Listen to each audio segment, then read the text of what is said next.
नमस्कार मित्रांनो, पुन्हा एकदा स्वागत आहे आपलं गॅट सपोर्ट यूट्यूब चॅनलमध्ये. शिक्षण विभाग प्राथमिक जिल्हा परिषद परभणी या कार्यालयाचे पत्र दिनांक 22 जानेवारी 2026 रोजी निर्गमित करण्यात आले आहे. सदरील पत्र हे मुख्याध्यापक मान्यताप्राप्त खाजगी अनुदानित प्राथमिक शाळा सर्व जिल्हा परभणी यांच्यासाठी निर्गमित करण्यात आलेला आहे.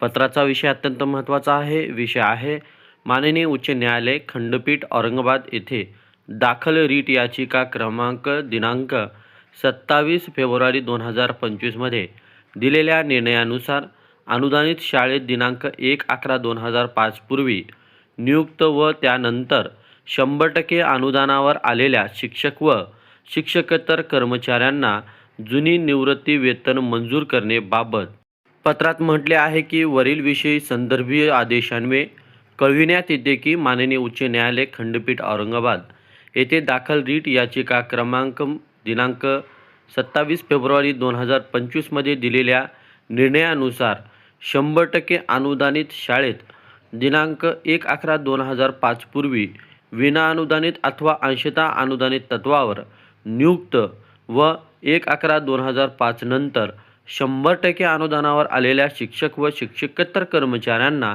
जुनी निवृत्ती वेतन मंजूर करण्याबाबत आदेश प्राप्त आहेत. त्या अनुषंगाने पात्र असलेल्या शिक्षक व शिक्षकेतर कर्मचाऱ्यांचे प्रस्ताव या कार्यालयाकडून मागविण्यात आले होते. त्यानुसार या कार्यालयात प्राप्त झालेल्या प्रस्तावाची छाननी व तपासणी अंती माननीय उच्च न्यायालयाच्या आदेशानुसार जुनी निवृत्ती वेतनासाठी पात्र व अपात्र ठरवलेल्या शिक्षकांची अंतरिम यादी यासोबत प्रसिद्ध करण्यात येत आहे.